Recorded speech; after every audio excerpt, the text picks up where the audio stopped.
discussion will be presented in 3 sections, since we are recording it for a radio broadcast on Federal News Radio 1500 AM. You're welcome to post questions and comments during the session, and we'll try to answer them online. I'd like to introduce you to our moderator, Jason Miller, Executive Editor of Federal News Radio 1500 AM and federalnewsradio.com. Welcome to the discussion. My guests today are Melinda Rogers, the Deputy Chief Information Officer at the Justice Department, Colonel Paul Kraft, the Director of Operations for Joint Force Headquarters, Department of Defense Information Networks, Brian Murphy, the Principal Deputy Undersecretary in the Office of Intelligence and Analysis at the Homeland Security Department, Scott Algier, the Executive Director of the Information Technology, Information Sharing and Analysis Center, and Trish Cagliostro, Director of Federal Solution Architects for Anomaly. Welcome to the discussion today. It's great to have everyone here. Before we get started, let me set some context for our discussion. The government doesn't have a monopoly on threat intelligence in this space. That's what Tanya Ugoretz, the director of the Cyber Threat Intelligence Center, said quite profoundly back in April. By no means should that comment shock anyone who pays attention to the constant and ever-changing threat to public and private systems, networks, and data. But what Ms. Ugoretz's comments do hit the nail on the head when it comes to that constant push and pull between government and industry to share what they know, when they know it, and how to fix it in a trusted and secure way.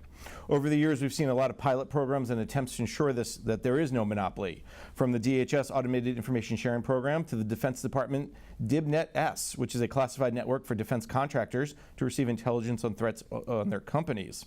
And just recently, DHS announced the launch of the National Risk Management Center to help break down some of those other communication barriers that exist between government and the private sector when it comes to sharing cybersecurity threats. So with so many of these approaches, how can agencies and industry finally break free from the culture and technical challenges? And what is the carrot or the killer app in all of this? Well, that's where our panelists are going to come in and tell us, hopefully. So let me start with Melinda. You at the Justice Department, you recently got a promotion, so congratulations. Thank you. From CISO to Deputy CIO. So not only do you have to worry about cybersecurity, you have to worry about a whole bunch of other fun things. Right. So let's maybe start with you and just talk a little bit about threat intelligence and how is the Justice Department kind of using it and using it to improve your cyber posture? Absolutely, Jason. I think with cyber threat intelligence, we at this point take any and all information. They range from general indicators to actor-specific threat reports. The general indicators help our users identify or avoid, I should say, malicious websites and or domains to visit, whereas the insight that we glean from the techniques, tactics, and procedures of the threat actors of those advanced persistent groups allow us to channel our efforts on the potential attack vectors and focus our work efforts to defend against that.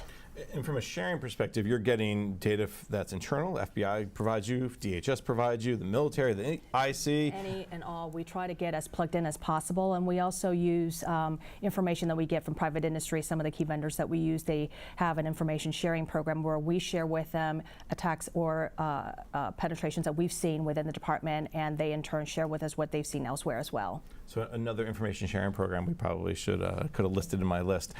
Colonel Kraft, you guys over at the JFH DODIN, right? Did I get that right? Yes. It's one of those acronyms it rolls right off your tongue. Maybe talk a little about, you guys have a different perspective around, because your job in many ways is really looking at that network from a broader, much different than maybe what Melinda is looking at. Yes, Jason. So first off, Joint Force Headquarters DODIN is the newest organization within Cyber Command. We reached full operational capability in January of this year. Our task and purpose is to provide the cybersecurity, network operations, and active defense for all DoD networks. The means by which we do that from an intel perspective is very similar to what Melinda was talking about. Was we do certainly take in the commercial threat intelligence, that's very important to us, plus our vendors and our partners. We do have certainly an advantage within the Department of Defense in that we also have access to the intelligence community's information, and we also ingest that government threat intelligence, and we fuse those two together to be able to provide a richer perspective of what is going on within the Department of Defense. We also are able to then share that across with DHS and other partners that we have. So we can provide those indicators of compromise and any malicious domains or any other activities that we do have. And we do that each and every day through a sharing program that we have. So it's vital to the importance for the defense of the DoD's network, but also very much enables the defense of the nation by the information that we have. And a big way that we do that is we were able to take the DoD's network, which is about a $24 billion network and flip it and make it a $24 billion sensor grid. And we're taking all that sensor data, ingesting it along with the commercial threat intel and the government threat intel, and then fusing that together. And that's really the cyber picture that we're using, that we want to be able to share that across the whole of government. And at one point, the sharing of data with, let's say, DHS, or the sharing of data more broadly, is I'll call it new. Maybe I'll put that in air quotes a little bit. Sure. It's been a kind of an ongoing process. Because of this new organization that kind of stood up, as you said, just in January, was that one of your kind of charges? Hey, make this information sharing, the threat intelligence piece, a central theme to what you're doing, outside of just the DoD space, which... Well, you know, I'll say cybersecurity in general is a team sport. So yes, yes. I think that's a drinking game we're playing, by the way. It is. So, but the point is, yes, we have data. We want to make sure that we're able to share that data. And partnerships is one of General Nakasoni's and our main lines of effort that we've got to get after, because this is a team sport, and we want to make sure that everyone is successful within this cyber domain. Excellent. Brian Murphy from DHS, you are in the part of DHS that maybe a lot of people don't consider the cyber. The MPPD world is not your world right now, but information and analysis sector, the directorate there, talk maybe about what you guys do with the cyber threat and how you fit into this discussion. So virtually ditto to what the Colonel said. Slightly different, we're a member of the intelligence community, but really along the same lines that he described. My whole reason for being there is to support both the DHS enterprise, such as MPPD that you talked about, so that they get the translation between compartmentalized classified data and information back to the non-intelligence community related aspect for a sensor perspective, and then to work with all these private sector partners here through the ISECs and other partnerships in the private sector world to look for opportunities to declassify information if it's possible, to make information that wouldn't readily be available to the private sector out there, and vice versa, and then act as a conduit from the private sector, take their information, which is extremely valuable to the government side of the house, and upload it into the cloud, the ISEC cloud, so that we have that data in a responsible way, respecting the privacy of the citizens of the U.S., companies, et cetera. And very complicated task, but it is yielding fruit consistently. And just a couple numbers, just to give you a trend line, if you would. In FY17, there were about 60 products that we took from the interagency, working with our partners, either self-developed, and we send those out to our private sector partnerships through the ISECs and other venues. We've about 10,000 customers that we cater to on the civilian side of things. And this year, we're already at 87. And these are a new trend line that we know will just continue. And it's a great partnership with all of these folks here. And let me put a finer point on it. When you say products, you mean a tool, a piece of software, a piece of hardware, or a product as in like, hey, here's a problem? So thank you for the clarification question. Yeah, so what I mean by that is an intelligence assessment about a piece of malicious code, where it comes from, whether it's a state-sponsored or a criminal activity related, or just an anomaly that is leading to the downgrade of systems. So all of those kind of things in a written format for both the CISOs of the world as well as the intelligence professionals, so that there's a marriage of those two things together and nothing gets missed. And you almost have to have a foot in both sides, right? The IC world and the non-IC world, and try to translate what can be kind of shared to maybe people with a lower classification or maybe no classification. Precisely. Yeah. And so that we avoid the government speak, where people get lost in acronyms and say words that, for example, I just said, which aren't commonly understood. So translate that back and forth to the civilian sector, and then take what they're saying and make sure it's properly understood back in through our government side. All right, so Scott, how's he doing? You work for one of those ISACs, right, and put you on the spot. Talk a little bit about what your ISAC is, IT ISAC, first of all, and then let's talk maybe a little bit about what the information all these people are giving you. Sure. So the Information Technology ISAC brings together some of the world's leading technology companies to share cyber threat information and to collaborate on common challenges. The whole idea behind the ISAC is to serve as a force multiplier, where we kind of pool the resources of the collective membership, because we can do more together collectively than we can individually. So we get information from our members, We get information from other ISAC partners. There's about 24 different ISACs that we coordinate through the National Council of ISACs. We get information from them and also share information back out. And we participate in a couple information sharing programs sponsored by the Department of Homeland Security, the CISP Cyber Information Sharing and Collaboration Program, and the AIS Automated Indicator Sharing Program. So through those programs, we get access to some of the indicators on the unclassified level that DHS and DoD provide, as well as other government agencies. We get alerts from the FBI as an example as well. So the model is in place to facilitate this collaboration between industry and government. We do have people who have clearances, but most of the work that we do with DHS is on the unclassified level. One of the things that you've probably seen over the years is this: everyone has a pilot, everyone has a program, everybody is kind of sending you data. Is this the threat data? Is the volume? You know, we can talk volume, I guess, a little bit, but maybe give me a sense of what the differences you're seeing from the ISEC perspective over the last 3, 5, 7 years. Sure. So the technology has really been a tremendous asset in enabling more robust and more timely information sharing among members.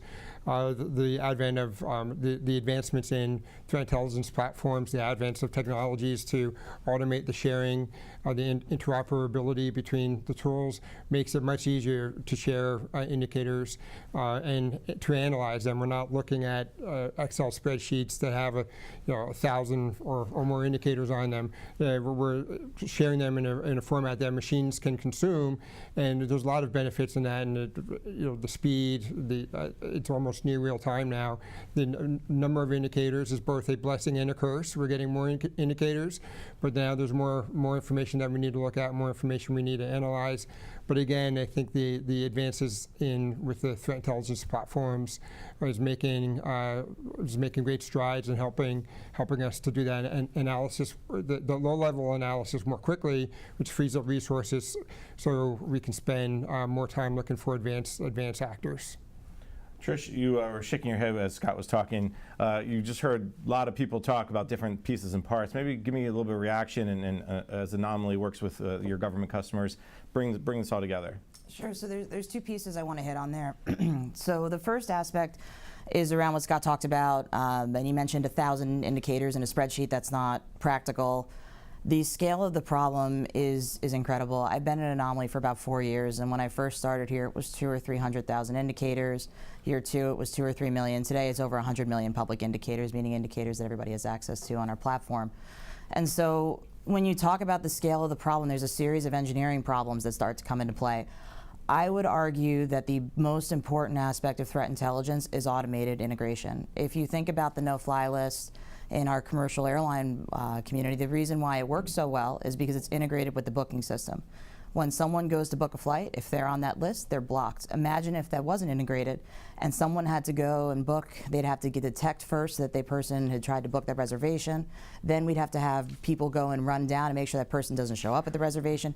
The same idea applies to machine readable intelligence, where if you think about it, when an analyst gets just one product, what they have to do without the integration, automated integration piece, is they have to go manually copy and paste. They have to vet the indicators to make sure they're not false positives, they're not generating noise or blocking legitimate things. Then they have to go and copy it to 50 different devices. It's a lot of work, it takes a lot of time. And so from our perspective, I think when we think about the scale of the problem and some of the engineering challenges, these are things that we have to solve and something that we work closely on solving, because if those aren't solved, then the value of the intelligence is severely diminished. I think the example of no-fly list is a great one, one maybe I haven't heard before, but the fact is that, right, I mean, if Melinda finds something and sends it to Colonel Kraft, who sends it to Brian, who sends it to Scott, I mean, the game of telephone is worrisome. So I know I'm simplifying it here, don't get me wrong. But so maybe talk a little bit about how that automation piece that you've talked to a little bit, is that a new idea, so to speak, or is it something that just is taking some time to get going? So to a degree-ish, I would say ish. If you think of Sticks and Taxi, the purpose of Sticks and Taxi was to solve that problem, to make it machine-to-machine readable intelligence. And the challenge is that come into play there is that I would argue STIX is more of a menu than a standard. Now, I'm borrowing that from a customer of mine who said it because I thought it was such a great analogy, because what STIX did is it standardized how we were going to transmit the data. What it didn't standardize was what the language was that we were going to use. To make it kind of simple, if you think of it as, I make a decision as a company where I want to take automated action where something is associated with a risky behavior like command and control. Well, I'm dependent on the STIX document to say command and control. It could say C2. It could say another representation of that. And so the challenge that comes into play when you think about standards is that we don't really have we have a standard that standardizes structure, but not the terms. So then the next piece becomes, okay, well, how do I vet, how much do I trust the source that's sharing the intelligence with me? And that could be a partner, that could be a premium commercial vendor, and not so much, I have a lot of people that I work with and I love and I trust. At the same time, I don't know if I necessarily want to make business decisions based on that, and that's the reality of what you're doing. And so I think that's the second piece that comes into play then, is the analysis of that intelligence and the sharing piece, which standards don't solve today. So I think that we have pieces out there that are in place that enable the machine-to-machine communication and the automated sharing. I think that there are gaps in those solutions that we do need to solve in order to really bring ourselves to the point where we're comfortable taking action off of threat intelligence without a human in the loop, because that's ultimately where we need to get. No analyst is going to be able to look at, you know, 1 million indicators a day and say, yep, here's the ones I need to pay attention to and send those to my devices. So it does have to be a machine conversation. All right, a lot of heads were nodding during your talk there, so we're going to take a quick break and come back. We'll jump into why those heads were nodding. You're listening to the panel discussion, Cyber Threat Intelligence Sharing in Government, sponsored by Anomaly, on federalnewsradio.com and 1500 AM.